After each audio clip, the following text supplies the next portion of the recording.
আমরা তো বলি আরে যদি আব্রাহাম লিঙ্কনের রাজনীতি চলে, যদি মার্কস লেনিনের রাজনীতি চলে, মাও সেতুংয়ের রাজনীতি চলে, তাহলে বিশ্ব মানবতার মুক্তির দূত মুহাম্মদ রাসূলুল্লাহ রাজনীতি কেন চলবে না? যে আমরা ইসলামের জন্য একবার রক্ত দেই যে ইম্মা শরিয়া ও ইম্মা শাহাদা, একবার দাঁড়ায় যায় হয়তো শরীয়ত নয়তো শাহাদাত। যদি আমরা একবার রক্ত দিতে পারি তাহলে দেখবো দ্বিতীয়বার আমাদের জন্য আর রক্ত দিতে হবে না। এটা মনে রাখতে হবে। আব্রাহাম লিঙ্কনের পদ্ধতি দিয়ে ইব্রাহিমের ধর্ম কায়েম সম্ভব না। ইব্রাহিমের ধর্ম কায়েম ইব্রাহিমের পদ্ধতিতে হতে হবে। আমাদের সমাজে মানে যখন রাজনীতির আলোচনা আসে, আপনি বিভিন্ন বই পুস্তকে দেখবেন রাজনীতি আলোচনা আসে একদম প্রাথমিক লেভেল থেকে নিয়ে উচ্চ লেভেল পর্যন্ত। বই পুস্তকের মধ্যে যখন রাজনীতির সংজ্ঞা নিয়ে আলোচনা হয়, রাজনীতি নিয়ে আলোচনা হয়, গণতন্ত্র বলেন বা যে কোনো তন্ত্রমন্ত্র বলেন, তখন গণতন্ত্রের সংজ্ঞা শিখাইবে আপনাকে প্লেটো কি বলছে, প্লেটোর উস্তাদ অ্যারিস্টটল কি বলছে আপনাকে দেখাইবে যে অ্যারিস্টটল গণতন্ত্রের এই সংজ্ঞা দিছে, প্লেটো এই সংজ্ঞা দিছে। অ্যারিস্টটল গণতন্ত্রের মূল গুরু। বিভিন্নভাবে অ্যারিস্টটলের সংজ্ঞা দেখাইবে, প্লেটোর সংজ্ঞা দেখাবে। এরপরে দেখাবে আপনাকে যে মার্কস কি বলছে, লেনিন কি বলছে, এরপরে আব্রাহাম লিঙ্কন কি বলছে, এভাবে আপনার সংজ্ঞা দেখাইবে।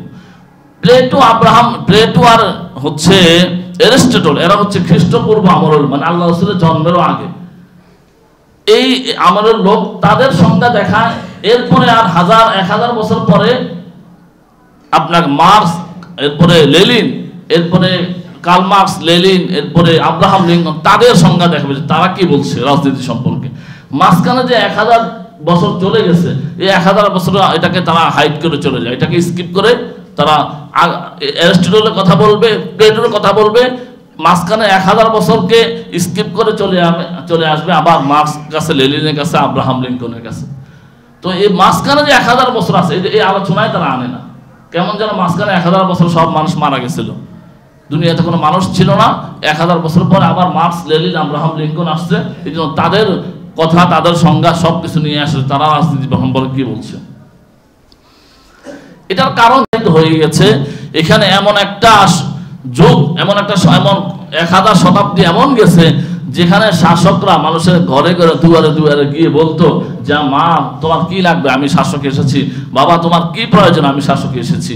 ঘরে ঘরে যে শাসক বলতো, যখন মানুষ যাকাতের অর্থ সম্পদ নিয়ে ঘুরে বেড়াইতো, যাকাত নেওয়ার মতো কোনো মানুষ পাইতো না। 1000 বছর এমন গেছে, এই কারণে তারা 1000 বছরকে কৌশলগতভাবে হাইড করে চলে গেছে। কৌশলগতভাবে 1000 বছর আলোচনা আনে না, কোনো বইতে নাই। আমাদের যত বই পড়ানো হয় রাজনীতি সম্পর্কে কোনো বইতে আপনি আলোচনা পাবেন না। প্লেটো আলোচনা পাবেন, অ্যারিস্টটল আলোচনা পাবেন, মাঝখানে 1000 বছর নাই, স্কিপ করে চলে গেছে। এরপরে যেয়ে মার্কস লেনিন আলোচনা পাবেন। কেন আমাদের সমাজে ইসলামী যে শাসন ব্যবস্থার স্বর্ণযুগ ছিল, এটাকে কেন আমাদের সমাজে এই যে হাইড করা হলো, এর একটা বিরাট দুরভিসন্ধি কাহিনী আছে। কাহিনী হচ্ছে রাসূল কারীম সাল্লাল্লাহু আলাইহি সাল্লামের ইন্তেকালের পরে খলিফা আবু বকর, ওনার ইন্তেকালের পরে খলিফা ওমর, এরপরে উসমান, এরপরে আলী, এরপরে মুয়াবিয়া, লম্বা ইতিহাস। এরপরে উমাইয়ারা 150 বছর ইসলামী দুনিয়া শাসন করছে, এরপর আব্বাসীয়রা শাসন করছে, এরপর ওসমানীরা শাসন করছে। 1923 সালে ওসমানী শাসনের মানে ব্রিটিশদের ষড়যন্ত্রে ওসমানীয়দের পতন হয়। এই ব্রিটিশরা পৃথিবীতে যখন কিছুটা তাদের রাজত্ব বা তাদের যে সাম্রাজ্য এটা বেড়ে উঠতেছে, তখন তারা চিন্তা করছে যে মুসলিম সাম্রাজ্যকে ধ্বংস করে দিতে হবে। তো তারা এই উসমানী সাম্রাজ্য, সৌদি আরব সহ সব কিছু উসমানী সাম্রাজ্যের মধ্যে ছিল। উসমানী সালতানাত, সাম্রাজ্য শব্দটাও ব্রিটিশদের দেওয়া। তারা বলে যে অটোম্যান আম্পায়ার। অটোম্যান আম্পায়ার মানে উসমানী সাম্রাজ্য। সাম্রাজ্য এই শব্দটা যেহেতু ইংরেজদেরকে বলা হয় বা ব্রিটিশদেরকে বলা হয় ইংরেজ বা ব্রিটিশ সাম্রাজ্য, সাম্রাজ্য মানে আধিপত্য যারা বিস্তার করে, এই জন্য তারা মুসলিম সালতানাতের নাম দিছে অটোম্যান আম্পায়ার, মানে উসমানী সাম্রাজ্য। এই জন্য আমাদের এই শব্দটা আমরা বলতে বলতে অভ্যস্ত হয়ে গেছে, যেন চলে আসে, কিন্তু এই শব্দটা বলা উচিত না, বলা হচ্ছে উসমানী খেলাফত, এই শব্দটা বলা উচিত। অটোম্যান আম্পায়ার বা উসমানী সাম্রাজ্য এটা বলাই উচিত না। সাম্রাজ্য মানেই হচ্ছে যারা মানুষের উপরে আধিপত্য বিস্তার করে। খেলাফত কখনো আধিপত্য বিস্তার করে না। খেলাফত যারা কায়েম করে এরা তো আল্লাহর প্রতিনিধি হিসাবে মানুষের সেবার জন্য থাকে। তো উসমানী তারা সৌদি আরবকে বুঝাইছে, বর্তমান রাষ্ট্র যে বাদশাহ সালমান তার বাবা আব্দুল আজিজ একে বুঝাইছে তোমরা এখান থেকে চলে আসো, আমরা তোমাদেরকে সকল সাহায্য করব। এরা উসমানী মানে সালতানাতের সাথে মানে যুদ্ধ করে এখান থেকে চলে আসছে বিদ্রোহ করে। আবার বিভিন্ন দেশকে বুঝাইছে, বিভিন্ন দেশ খণ্ড বিখণ্ড হয়ে গেছে। এরপরে ব্রিটিশরা সকল দেশগুলোকে এভাবে খণ্ড বিখণ্ড করে, ইসলামের থিওরি হচ্ছে পুরা বিশ্ব একটা কেন্দ্র থাকবে, পুরা বিশ্ব এক মানে কেন্দ্র থেকে শাসিত হবে। এই যে কাঁটা তারের বেড়া জাতীয়তাবাদের যে থিওরি, এটা ইসলাম বিশ্বাস করে না। এই জন্য জাতীয়তাবাদ এটাও ইসলামের একটা মানে নিষিদ্ধ বিষয়, কুফরি বিষয়। ইসলাম হচ্ছে সারা দুনিয়া মানুষ এক থাকবে, এক উম্মাতে বিশ্বাসী ইসলাম। তো পশ্চিমারা এই থিওরি বলছে, যেহেতু উসমানী খেলাফত বিশাল একটা সাম্রাজ্যকে নিয়ে ছিল, সমাজকে নিয়ে, রাষ্ট্রকে নিয়ে ছিল, এই জন্য তারা এটাকে ভেঙে চুরে চুরমার করে দিছে এবং বিভিন্ন দেশগুলোকে তারা বুঝাইছে তোমরা পৃথক হয়ে যাও, ভেঙে ভেঙে, কারণ যত ভাঙবে তত শক্তি কমে, যত ভাঙে তত শক্তি কমে। উসমানী খেলাফত পতন হওয়ার পর সকল দেশগুলো যখন খণ্ড বিখণ্ড হয়ে গেছে, তখন তাদের শক্তি কমতে কমতে এই পর্যায়ে চলে আসছে যে ব্রিটিশরা আগে তাদেরকে বুদ্ধি দিয়ে ভাঙাইছে, এরপরে তারা তাদের মাথার উপর চেপে পড়ছে। এই উপমহাদেশের 190 বছর তারা রাজত্ব করেছে, আমাদেরকে গোলাম বানায় রাখছে। তো ব্রিটিশদের মানে ব্রিটিশদের একটা নিয়ম হচ্ছে ডিভাইডেড অ্যান্ড রুল, যে সবার ভিতরে ভাগাভাগি করবে, যে খণ্ড বিখণ্ড করে দিবে, এটা হচ্ছে নিয়ম, যাতে করে সবাই তাদের মুখাপেক্ষি থাকে, সবাইকে কিভাবে খাওয়া যায়। একটি গল্প আছে যে দুই ইঁদুরের মধ্যে অনেক বন্ধুত্ব, তো এই বন্ধুত্ব আরেক মানে বানরের এটা খুব ভালো লাগে না, তখন সে তাদের মধ্যে কিভাবে ঝগড়া লাগানো যায়, কিভাবে তাদের কি করা যায়, একটা প্ল্যান ছিল। একদিন তারা ওই দুই ইঁদুরকে বলছে যে তোমাদের যে কোনো সমস্যা আমার কাছে বলবা, আমি তোমাদের হিতাকাঙ্ক্ষী। তো ওই দুই ইঁদুর একটা রুটি পাইছে, রুটিটা পাওয়ার পরে তারা ভাবছে এই রুটিটা ভাগ করে আমরা দুইজনে নেবো। তো কিভাবে নেবো, তো চলো আমরা ওই বানরের কাছে যাই। বানরের কাছে যখন আসছে, বানরকে রুটিটা দিছে যে রুটিটা আমাদেরকে দুইজনকে ভাগ করে দেন। বানর ঠিক বলছে ঠিক আছে, দাঁড়িয়ে পাল্লা নিয়ে আসো।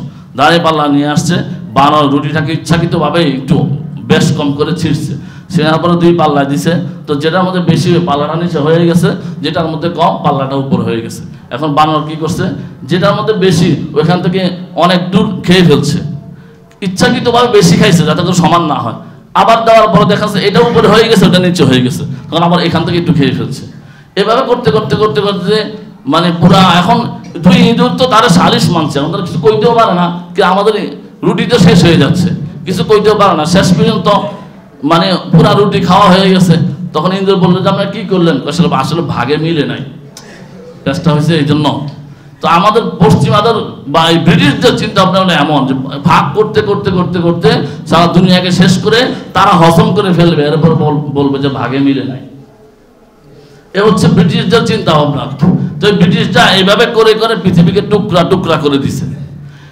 টুকরা টুকরা করার পরে ব্রিটিশরা চিন্তা করছে যে এটাকে যাতে করে আবারও একসাথে না হইতে পারে, এর জন্য তারা এমন একটা শিক্ষা ব্যবস্থা চালু করছে যে শিক্ষা ব্যবস্থার মধ্যে আল্লাহ পাকের কোনো কথা নাই, মুহাম্মদ রাসূলুল্লাহ কোনো শিক্ষা নাই, পুরা ধর্ম বিমুখ একটা শিক্ষা ব্যবস্থা তারা দিয়ে দিছে।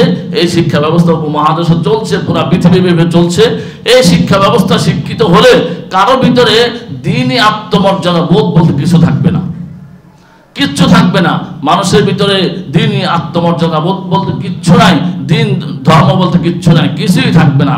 এইভাবেই একটা প্রজন্ম গড়ে উঠছে গত 100-150 বছরে, যে এই মানে তাদের ভিতরে দ্বীনি আত্মমর্যাদা বোধ বলতে কিচ্ছু নাই, কিচ্ছু নাই। এই কারণে তাদের ভিতরে দিন, যে আমার দিন শেষ হয়ে যায়, ধর্ম শেষ হয়ে যায়, এই নিয়ে আমার কোনো মাথা ব্যথা নাই, কোনো মাথা ব্যথা নাই।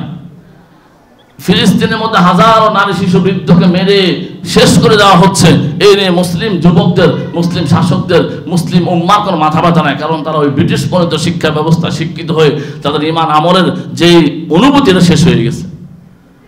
অথচ মুসলমানদের অনুভূতিটা এমন ছিল যে একজন মুমিন, একজন নারীর জন্য তারা একটা দেশকে মানে দখল করে ফেলছে, যুদ্ধ করে ফেলছে। মুহাম্মদ বিন কাসেম, হাজ্জাজ বিন ইউসুফের সময় এই উপমহাদেশে একজন রাজা ছিল, রাজা দাহির। সে তার সমুদ্র জাহাজ, যখন মুসলিমদের সমুদ্র জাহাজ আসছে, জাহাজ থেকে তারা একজন মহিলাকে কিডন্যাপ করে নিয়ে গেছে, একজন মুসলিম মহিলাকে।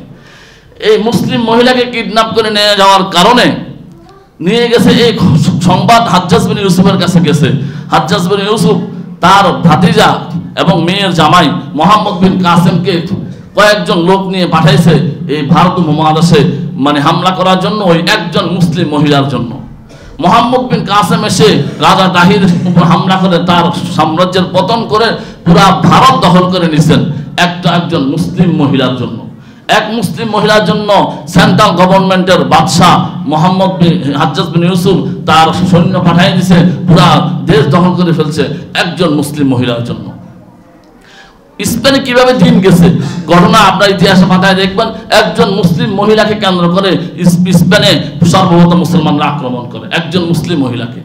এই যেটা দিনই অনুভূতি, দিনই আত্মমর্যাদা বোধ, এটা আগে এক সময় ছিল, সে জালেম, এরপর তার ভিতরে এই আত্মমর্যাদা বোধ আছে। কিন্তু আজকের সমাজে আমার হাজার হাজার বোন শেষ হয়ে যায়, আমার ভাই শেষ হয়ে যাচ্ছে, আমার ভিতরে কোনো আত্মমর্যাদা বোধ আসে না। কারণ হচ্ছে ব্রিটিশ পন্থ শিক্ষা ব্যবস্থায় আমার আত্মমর্যাদা বোধ দাফন হয়ে গেছে।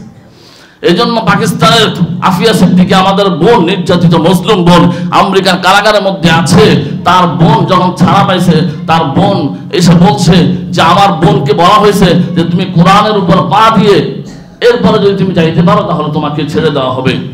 আফিয়া সিদ্দিকী বলছে না, এটা আমার পক্ষে কখনো সম্ভব না যে আমি কোরআনের উপর পা দিয়ে আমি চলে যাব। আফিয়া সিদ্দিকের বোন বলছে, আফিয়া সিদ্দিকী আল্লাহ রাসূলকে স্বপ্নে দেখছে। আফিয়া সিদ্দিকী জিজ্ঞাসা করছে, ইয়া রাসূলুল্লাহ, আমার ইমতিহান, আমার পরীক্ষা কবে শেষ হবে? আল্লাহ রাসূল বলছে, আফিয়া, এটা তোমার ইমতিহান না, তোমার পরীক্ষা না, এটা আমার উম্মতের পরীক্ষা। আফিয়া সিদ্দিকী ওই আমেরিকার সৈন্যদেরকে বলছে যে আমাকে রক্ষা করার জন্য মোহাম্মদ বিন কাসেম আসবে। এই কারণে প্রত্যেক দিন ওই আমেরিকার সৈন্যরা টিটকারি করে, বলে যে তোমার মোহাম্মদ বিন কাসেম কবে আসবে, কবে মোহাম্মদ বিন কাসেম কে আসছে, তাকে টিটকারি মারে। এ হচ্ছে মুসলিমদের অবস্থা। তাদের অনুভূতি এমন ভাবে ধ্বংস হয়ে গেছে যে তারা, তাদের হাজারো বোন পড়ে আছে, একজন মোহাম্মদ বিন কাসেমের জন্ম হয় নাই, একজন হাজ্জাজ বিন ইউসুফের জন্ম হয় না। তো যেটা বলতেছিলাম, আমাদের অনুভূতি এমন ভাবে শেষ হয়ে গেছে, আমাদের অনুভূতি ব্রিটিশ শিক্ষা ব্যবস্থায় অনুভূতি এমন ভাবে শেষ হয়ে গেছে যে আমার রাষ্ট্রীয় দিন ইসলাম কোনো কিছু নিয়ে আমার কোনো মাথা ব্যথা নাই। আমি দিনে অনুভূতি শেষ হয়ে যাওয়ার কারণে রাষ্ট্রীয়ভাবে আমার দিন কায়েম, এই অনুভূতি আমার ভিতরে নাই। রাষ্ট্র শাসন করে বদ্দিনরা, আমি সেটা নিয়ে ব্যস্ত আছি। আমি আমার পুরো জীবন শেষ করে দিচ্ছি এই সেকুলার গণতন্ত্র, সেকুলার দলের পিছনে। হাজার যুবক তার জীবন যৌবন শেষ করে দিচ্ছে এই মতবাদ কায়েমের জন্য, অমুক দলকে ক্ষমতা আনার জন্য, অমুক দলকে ক্ষমতা আনার জন্য তার জীবন যৌবন শেষ করে দিচ্ছে।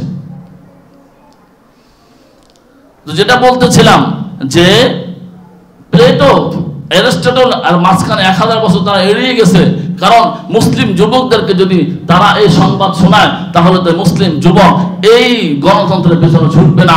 গণতন্ত্রের থিওরি হচ্ছে, আরে ওই অধিকাংশ মানুষ যদি আমাকে ভোট না দেয় তাহলে আমি কিভাবে ক্ষমতায় আসবো, কিভাবে দিন কায়েম করব, এই চিন্তা আমাদের ভিতরে ঢুকে গেছে।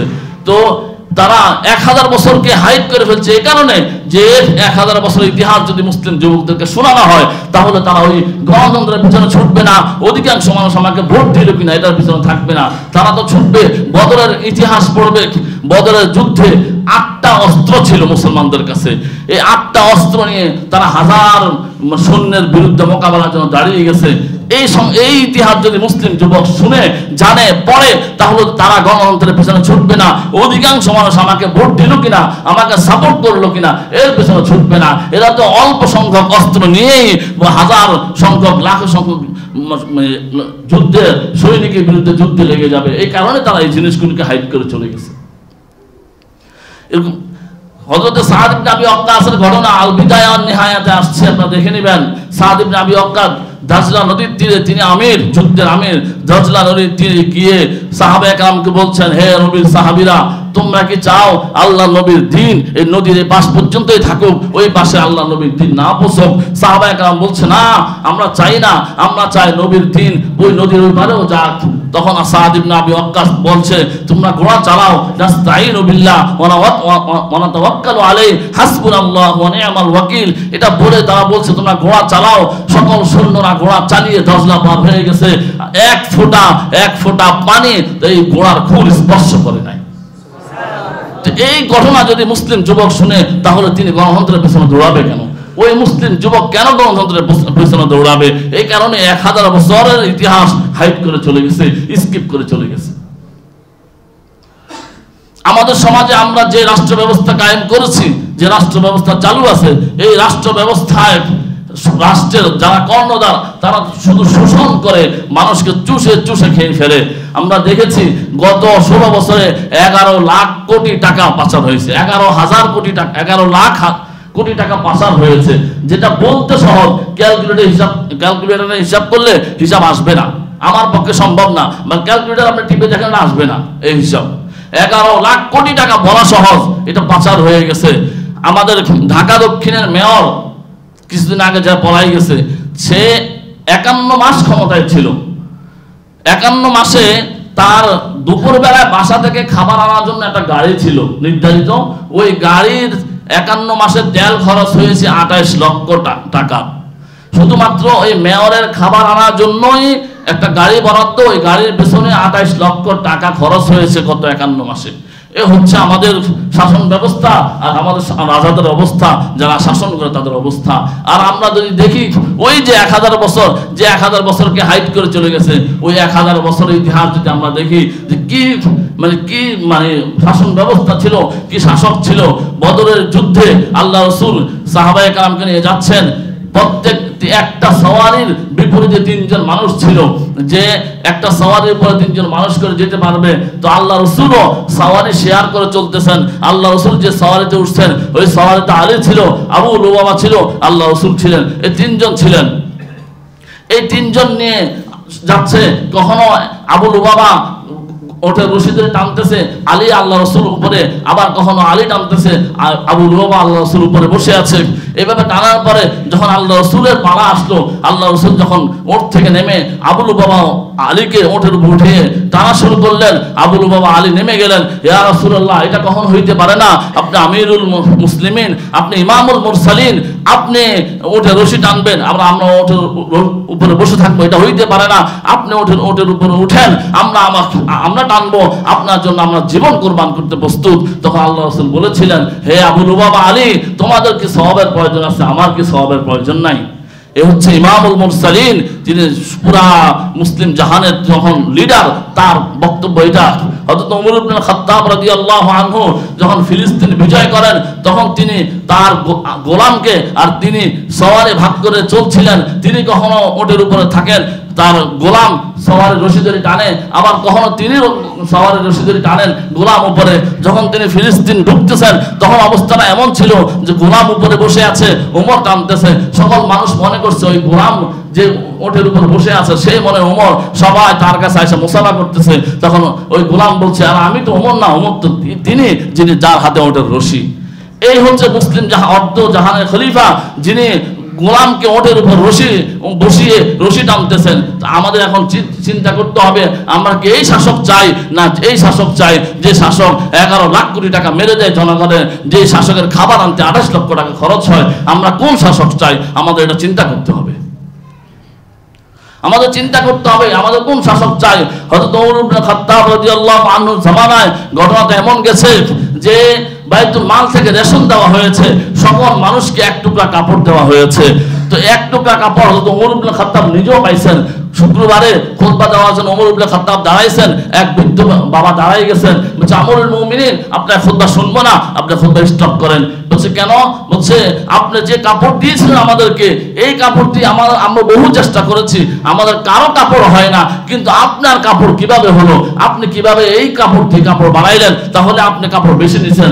এই কথা শোনার পরে ওমর ইবনে খাত্তাবের ছেলে বিখ্যাত সাহাবী আব্দুল্লাহ ইবনে ওমর দাঁড়ায় গেলেন, বললেন যে আমার বাবার পক্ষ থেকে আমি জবাব দিচ্ছি, শুনো, আমার বাবাও এক টুকরা কাপড় পেয়েছিলেন, আমি রাজা, আমি আমিরুল মুমিনিনের সন্তান, আমি প্রিন্স, আমিও একটা টুকরা কাপড় পেয়েছি।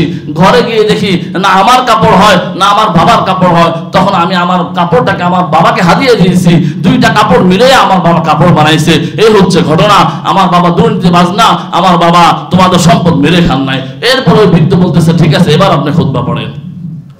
তা আমরা কোন ব্যবস্থা চাই? আমাদের সংবিধানে আছে 51(2) ধারাতে আছে যে রাষ্ট্রপতি ক্ষমতায় যতদিন থাকবে ততদিন তার নামে ফৌজদারি বা দেওয়ানি কোনো মামলা করা যাবে না, কোনো আদালত তার বিচার কার্যক্রম চলা যাবে না, কোনো প্রশ্ন করা যাবে না। তো আমাদের এই সংবিধানে, এই গণতন্ত্রে, এই সমাজতন্ত্রে রাষ্ট্রপতিকে প্রশ্ন করা যায় না, প্রধানমন্ত্রীকে প্রশ্ন করা যায় না, কিন্তু প্রধানমন্ত্রী যা করে করতে পারে, কোনো কথা বলার সুযোগ নাই।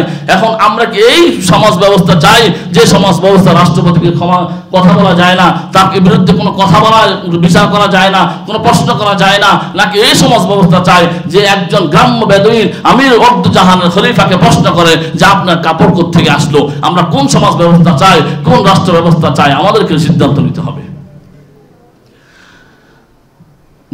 মিশর বিজেতা সাহাবী আমর ইবনে আস রাদিয়াল্লাহু আনহুর ছেলে ঘোড়া প্রতিযোগিতায় একজনকে খোঁচা দিয়ে ফেলে দিচ্ছেন, ওই লোক সঙ্গে সঙ্গে আমিরুল মুমিনিনের কাছে চলে আসছে, সেন্ট্রাল গভর্নমেন্টের কাছে আইসা বলছে যে আপনি কাকে মিশরে পাঠিয়েছেন? সে মানুষকে গোলাম মনে করে। আমিরুল মুমিনিন ওমর ইবনে খাত্তাব চিঠি লিখছে যে আমর ইবনে আস, তোমার ছেলে আমার চিঠি পাওয়া মাত্রই সেন্ট্রাল গভর্নমেন্টের কাছে চলে আসবা, তোমাদের নামে বিচার আছে। তারা চলে আসছে, আসার পরে বলছে কি ব্যাপার, একজন মা তার সন্তানকে স্বাধীন হিসাবে জন্ম দিয়েছে আর তোমরা কবর থেকে মানুষকে গোলাম মনে করতেছো, তোমরা এই কাজ কেন করলা? এরপরে ওই লোককে ঢাকায় আনছে, আনার পরে বলছে ঠিক আছে তুমি আমর ইবনে আসের ছেলেকে তুমি প্রতিশোধ নাও, চাবুক মারো। ওই লোক আমর ইবনে আস, তিনি মিশরের গভর্নর, তার ছেলেকে চাবুক মারতে মারতে অজ্ঞান করে ফেলছে। ওমর ইবনে খাত্তাব বলেন থামো, যদি তোমার আরো মারতে মন চায় তাহলে আমাকে মারো, তাকে আর মেরো না। এখন আমাদেরকে চিন্তা করতে হবে যে ক্ষমতায় থাকা অবস্থায় রাজপুত্র যে তার বিচার করা যায়, তার কাছে জবাবদিহিতা চাওয়া যায়, আমরা কি এই সমাজ ব্যবস্থা চাই, এই রাষ্ট্র ব্যবস্থা চাই? নাকি ক্ষমতায় থাকলে তার ছেলে দূরে থাক, তার আত্মীয় স্বজনদের মধ্যে কারো গায়ে টাচ লাগার কোনো সুযোগ নাই, কারো বিরুদ্ধে অভিযোগ করার সুযোগ নাই, সুযোগ করলে আপনি গায়েব হয়ে যাবেন? নাকি এই সমাজ ব্যবস্থা চাই? আমাদেরকে সিদ্ধান্ত নিতে হবে। বললে ইতিহাস অনেক বলা যাবে, যেটা আমি বলতেছিলাম যে এই ইতিহাস 1000 বছরের ইসলামের এই সোনালী ইতিহাস, এটাকে আমাদের সমাজে হাইড করে ফেলা হয়েছে। আমাদের কোথাও এটা নাই, কোনো শিক্ষা ব্যবস্থার মধ্যে নাই, আলোচনার মধ্যে নাই। কারণ এই সমাজ ব্যবস্থা যদি এই প্রজন্ম জানতে পারে তাহলে কোনোদিন তারা এই পচা কান্দা গণতন্ত্র সমাজতন্ত্রের পিছনে ছুটবে না। এই কারণে এটা হাইড করে গেছে। এই জন্য আমাদেরকে সিদ্ধান্ত নিতে হবে আমরা কিসের শাসন চাই, ইসলামী শাসন চাই, কোরআনের শাসন চাই, নাকি শোষণের শাসন চাই? গণতন্ত্র মূলত শোষণের চাবিকাঠি। মানুষকে চুষতে চুষতে যারা নেতৃত্বে থাকে তারা বড়লোক হয়ে যায়। প্রধানমন্ত্রীর যে পিএস থাকে, যে দারোয়ান থাকে, সে 400 কোটি টাকার মালিক হয়ে যায়, আর জনগণ ফকির থেকে ফকির হয়ে যায়। এই শাসন ব্যবস্থা চাই না আল্লাহ পাকের দেওয়া কোরআনী শাসন ব্যবস্থা চাই? আমাকে ডিসাইড করতে হবে। আমাদের সমাজে কিছু কিছু মানুষ এখন কোরআনের শাসনের কথা বললে, ইসলামী রাজনীতির কথা বললে তারা বলে যে ধর্মের নামে রাজনীতি চলবে না, অধর্মের রাজনীতি চলবে, মদ খাওয়ার রাজনীতি চলবে, দেশকে চুষে মানি লন্ডারিং করে বিদেশে পাচার করার রাজনীতি চলবে, ইনসাফের রাজনীতি চলবে না। তাদের কাছে এটা হচ্ছে কথা, এটা হচ্ছে কথা যে ইনসাফ রাজনীতি চলবে না। আমরা তো বলি আরে যদি আব্রাহাম লিঙ্কনের রাজনীতি চলে, যদি মার্কস লেনিনের রাজনীতি চলে, মাও সেতুংয়ের রাজনীতি চলে, তাহলে বিশ্ব মানবতার মুক্তির দূত মুহাম্মদ রাসূলুল্লাহ রাজনীতি কেন চলবে না? রাজনীতি চললে তো এটাই চলতে হবে। মাও সেতুং চীনের বড় নেতা, সে কোনোদিন দাঁত ব্রাশ করে নাই। ইতিহাস আপনারা পড়েন, দাঁত ব্রাশ করতো না। তাকে জিজ্ঞাসা করা হয়েছে, সে বলছে যে সিংহ কখনো দাঁত ব্রাশ করে দেখেছো? আর আমি তো সিংহ, আমি দাঁত ব্রাশ করবো কেন? তার বৃদ্ধ বয়স এমন হয়েছে যে তার সামনে মানুষ যাইতে পারতো না মুখের গন্ধে। তো এদের রাজনীতি যদি চলে তাহলে মুহাম্মদ রাসূলুল্লাহ রাজনীতি কেন চলবে না? চললে তো মুহাম্মদ রাসূল রাজনীতি চলবে, যে রাজনীতি মানবতাকে মুক্তির জন্য আসছে, আর বাকি যত রাজনীতি মানবতাকে শেষ করে দেওয়ার জন্য এরা আসছে। এজন্য ইসলামকে আমাদের দেশে এই বাঙ্গু সেকুলার থেকে নিয়ে দুনিয়াতে আরো যত সেকুলার আছে, এরা ইসলামকে আমাদের সমাজে একটা আতঙ্ক, ফোবিয়া হিসাবে উপস্থাপন করছে।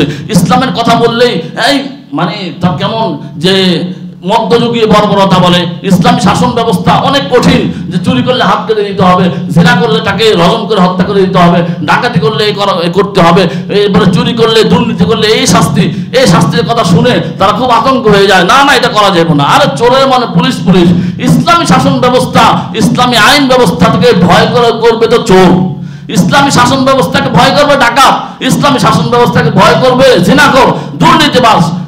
কিন্তু ভালো মানুষ কখনো ইসলামী শাসন ব্যবস্থাকে ভয় করতে পারে না, কারণ ইসলামী শাসন ব্যবস্থা তো চোরের শাস্তির কথা বলা হয়েছে, ভালো মানুষের শাস্তির কথা তো বলা হয় না। সুতরাং যারা ইসলামী শাসন ব্যবস্থার কথা শুনলে আতঙ্কিত হয় তারা মূলত চোর বাটপার,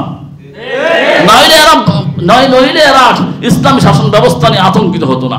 দেখেন কোন মানুষ যদি কোন আলেম বা কোন ব্যক্তি ইসলামী রাজনীতি করে অনেক বড় হয়ে গেছে, এটাকে তারা আতঙ্কের চোখে দেখে। কোন ইসলামী দল ভালো আগাই গেছে, আতঙ্কের চোখে দেখে মৌলবাদীরাও এগিয়ে আসতেছে, এটা করা যাবে না। এই যে আতঙ্ক, এটা ইসলাম, এটা ফোবিয়ায়। আপনি দেখেন গত 2 দিন আগে যশোরে একটা মাদ্রাসায় বার্ষিক একটা অনুষ্ঠানের মধ্যে 2 ছেলে এরা হামাস যোদ্ধা সাজছে, এই ছবি ফেসবুকে চলে আসছে। এটা নিয়ে আমাদের ফেসিস্ট হাসিনার 5,500 বিজ্ঞানী ছেলে সেও পোস্ট দিচ্ছে যে বাংলাদেশ জঙ্গিবাদের অভয়ারণ্য। এরপরে মিডিয়াওয়ালা খুব আতঙ্কিত, খুব প্রচার করতেছে যে বাংলাদেশ কি জঙ্গিবাদ রাষ্ট্র হয়ে যাচ্ছে, মানে কেমন যেন মনে হয় যে কি জানি কি হয়ে গেছে। অথচ তারা প্লাস্টিকের পিস্তল নিয়েছিল, তো প্লাস্টিকের পিস্তল দেখে আমাদের বাংলাদেশ এগুলোদের পেট নষ্ট হয়ে গেছে। আর এরা যদি সত্যিকার পিস্তল নিয়ে যদি মুসলিম যুবক দাঁড়িয়ে যায় তাহলে এদের কি অবস্থা হবে। আমরা দেখেছি স্কুল কলেজের মধ্যে যেমন খুশি তেমন সাজো নামে একটা অনুষ্ঠান হয়, যে যেমন করে সাজতে পারে সাজে। একজন ছোট বাচ্চাদেরকে আমরা দেখি যে বন্দুক নিয়ে দাঁড়ায় আছে, রাজাকার বানানো হচ্ছে, মুক্তিযোদ্ধা বানানো হচ্ছে, বিভিন্ন কিছু করা হচ্ছে। এগুলো নিয়ে কারো কোনো সমস্যা নাই। যখন হামাস যুদ্ধে সাজছে তখনই হায় কি জানি কি হয়ে গেল। এটা হচ্ছে আতঙ্ক, ফোবিয়া। তারা ইসলামকে একটা আতঙ্ক হিসাবে উপস্থাপন করছে।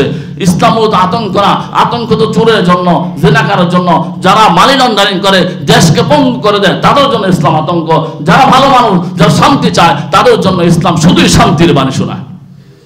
এই জন্য আমাদেরকে রিসার্চ করতে হবে আমরা আসলে কিসের শাসন চাই, ইসলামী শাসন চাই, কোরআনের শাসন চাই, নাকি এই মানব রচিত শোষণের হাতিয়ার গণতন্ত্র সমাজতন্ত্রের শাসন চাই। আমাদেরকে ডিসাইড করতে হবে। আমি কোনো দলের কথা বলি না আপনাকে যে আপনি অমুক দল করেন তমুক দল করেন, না, বরং আপনি নিজেকে প্রশ্ন করেন যে আমি আসলে কি চাই, কোরআনের শাসন চাই নাকি এই মানব রচিত এই শোষণের হাতিয়ার গণতন্ত্র শাসন সমাজতন্ত্র শাসন চাই। যদি আপনার মন বলে যে আমি কোরআনের শাসন চাই, তাহলে আপনি নিজেকে প্রস্তুত করেন, অন্যকে দাওয়াত দেন, আওয়াজ তোলেন যে আমি কোরআনের শাসন চাই, এতেই হবে। আর আপনি কোনো দলের কথা বলা লাগবে না, সবাই আওয়াজ তোলেন আমরা কোরআনের শাসন চাই। ইসলামী খেলাফত আমাদের মুক্তির একমাত্র পথ, ইসলামী খেলাফত। এছাড়া মুমিন মুসলমান মানুষের মুক্তির সুযোগ নাই। শুধু মুসলমান না, ইসলামী খেলাফত এটা সকল মানুষ, সকল ধর্মের মানুষের জন্য মুক্তির স্লোগান, মুক্তির এটা সনদ। অন্য কোন মানে ব্যবস্থা, অন্য কোন ইজম মানুষের মুক্তি দিতে পারে না। আমরা দেখেছি পাকিস্তানি শাসকদের অত্যাচার থেকে বাঁচার জন্য আমরা হাজার লাখ মানুষ জীবন দিয়ে দেশ স্বাধীন করেছি, কিন্তু আবারও আরেক জালিমের হাতে আমরা পড়েছি। এভাবে রক্ত দেওয়া আমাদের আবার রক্ত দিচ্ছি। আবারও দেখেছি আমরা গত 16 বছর এক জালিমের হাতে ছিলাম, তার থেকে মুক্তি পাওয়ার জন্য 1,000-2,000 মানে ছাত্র জনতা জীবন দিয়ে দিল, হাজার মানুষ মানে জীবন দিয়ে দিছে, কিন্তু লাভ কিছুই হয় না, শুধু ব্যক্তি চেঞ্জ হয়েছে, সিস্টেম চেঞ্জ হয় না। এই সিস্টেমে যাতা করলে আমরা আবারও পড়বো, আবারও রক্ত দিতে হবে, আবারও এরকম জালিম আসবে, আবার রক্ত দিতে হবে। এইভাবে আমাদের রক্ত দেওয়া করতে শেষ হবে না। কিন্তু যদি আমরা ইসলামের জন্য একবার রক্ত দেই, যে ইম্মা শরিয়া ও ইম্মা শাহাদা, একবার দাঁড়ায় যায়, হয়তো শরীয়ত নয়তো শাহাদাত। যদি আমরা একবার রক্ত দিতে পারি তাহলে দেখবো দ্বিতীয়বার আমাদের জন্য আর রক্ত দিতে হবে না। এখন আমরা বলি, আমাদের একটা স্লোগান কিছুদিন আগে বের হয়েছে যে জন্মভূমি নয়তো মৃত্যু। এই স্লোগানটা প্রথম দিয়েছে চে গুয়েভারা, এক মানে নেতা, আমরা অনেকে চিনেন, চে গুয়েভারা। জন্মভূমি অথবা মৃত্যু, এই স্লোগানও আমাদের জন্য মুক্তির স্লোগান নয়। কারণ জন্মভূমি তো আমরা পেয়েছি, কিন্তু মুক্তি আমরা পাই নাই। যদি আমরা বলি যে হয়তো শরীয়ত নয়তো শাহাদাত, শরীয়ত যদি আমি পাই তাহলে আমি জন্মভূমিও পাবো, কিন্তু জন্মভূমি পাইলে আমি শরীয়ত পাইবো না। আর জন্মভূমির জন্য মরলে আমি শহীদ হইতেও পারি, নাও হইতে পারি, শরীয়তের জন্য মরলে নিশ্চিত আমি শহীদ। এই জন্য আমাদের স্লোগান ইম্মা শরিয়া ও ইম্মা শাহাদা, হয়তো শরীয়ত নয়তো শাহাদাত, তৃতীয় কোনো অপশন নাই। যে ইসলামী খেলাফতের খেলাফত বাস্তবায়নের পদ্ধতি দুইটা। একটা হচ্ছে মানুষের মধ্যে আম দাওয়াত, সকল মানুষ ইসলামী খেলাফত চায়, তাহলে একটা গণবিপ্লব, গণ অভ্যুত্থান হয়ে ইসলামী খেলাফত চলে আসবে। আরেকটা হচ্ছে সশস্ত্র জিহাদ। গণতন্ত্রের মাধ্যমে ইসলামী খেলাফত কায়েম হবে না, ইসলাম কায়েম হবে না। হাতের তালুর মধ্যে বট বৃক্ষ জন্মানো যতটা অসম্ভব, গণতন্ত্রের মাধ্যমে ইসলাম কায়েম ঠিক ততটা অসম্ভব, কখনোই হবে না। আমরা যারা এই স্বপ্ন দেখি যে আমি ভোটের মাধ্যমে সংসদে গেলে মোটামুটি ইসলাম কায়েম হয়ে যাব, তারা বোকার স্বর্গে বাস করছে, বোকার স্বর্গে বাস করছে। এই যে সরকার আসছে, এরা তো সব জনগণ তাদেরকে সাপোর্ট দিচ্ছে, এরা চাইলেও সংবিধান চেঞ্জ করে ফেলবে, এই চেঞ্জ করে ফেলবে, এরা পারবে না, এটা হবে না। কারণ গণতন্ত্রের মাধ্যমে আপনি যদি 100 মাইন্ডেড নিয়েও যান সংসদে, কোনোদিন আপনি ইসলাম কায়েম করতে পারবেন না, এটা হবে না কখনো। কারণ গণতন্ত্র আবিষ্কার হয়েছে ইসলামের পথকে রুদ্ধ করার জন্য। শত্রু দেখানো পথ দিয়ে কোনোদিন গন্তব্যে পৌঁছা যায় না। আব্রাহাম লিঙ্কন এই গণতন্ত্র আবিষ্কার করেছে ইসলামের পথকে বন্ধ করার জন্য। শত্রুর পথ দেখানো পথ দিয়ে আপনি গন্তব্যে যাওয়ার স্বপ্ন দেখেন, এই কেমন বোকামি! এটা মনে রাখতে হবে। আব্রাহাম লিঙ্কনের পদ্ধতি দিয়ে ইব্রাহিমের ধর্ম কায়েম সম্ভব না। ইব্রাহিমের ধর্ম কায়েম ইব্রাহিমের পদ্ধতিতে হতে হবে।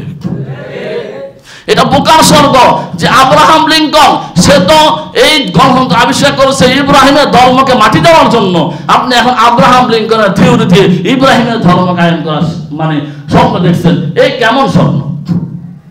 এই জন্য ভাই, আমরা ইসলামী রাজনীতি আমরা করব, আমি বলি না ইসলামী রাজনীতি করবেন না, ইসলামী রাজনীতিরও কিছু ফায়দা আছে, কিন্তু ইসলাম মুক্তির একমাত্র পথ খেলাফত। আর খেলাফতের জন্য আমাদের সকলকে প্রস্তুতি হতে হবে যে আমরা খেলাফত চাই।